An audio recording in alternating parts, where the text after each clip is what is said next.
Jeng Enjing, selamat pagi. Berikut tugas minggu ini bahasa dan sastra Sunda.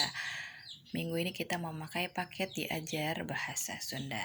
Anak-anak bisa lihat di halaman 29. Di halaman 29 ini tugasnya anak-anak melihat gambar yang ada lalu tulis pendapatnya mengenai kegiatan yang ada di dalam gambar berkaitan dengan keragaman dalam kehidupan bangsa, lalu disemboyankan ke dalam lambang negara Bhinneka Tunggal Ika. Boleh memakai bahasa Indonesia, minimal 1 paragraf. Lanjut di halaman 30. Di halaman 30 kita kembali lagi belajar tentang subjek, predikat, dan objek. Ini contohnya ada kalimat aktif di nomor 1. Anggota pramuka ngalaksanakeun persami. Anggota pramuka termasuk jejer. Jejer itu subjek. Ngalaksanakeun termasuk predikat atau caritaan di dalam bahasa Sunda. Objeknya yaitu persami. Nah, sekarang kita buat nomor 2. Warga masyarakat ngarojong program pamarentah.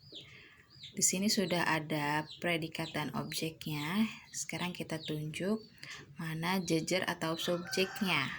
Ya, betul. Jejer atau subjeknya adalah ini, warga masyarakat. Anak-anak kerjakan nomor 3, 4, dan 5. Lanjut, sekarang kita belajar kalimat pasif. Ini ada contohnya. Persami dilaksanakan ku anggota pramuka. Persami termasuk jejer atau subjek. Dilaksanakan termasuk caritaan atau predikat. Objeknya ku anggota pramuka. Sekarang kita kerjakan sama-sama nomor 2. Di sini sudah ada dirojong termasuk predikat. Kumu warga masyarakat termasuk objek. Berarti jejernya program pamarentah. Dilanjut nomor 3, 4, dan 5. Itu tugas minggu ini.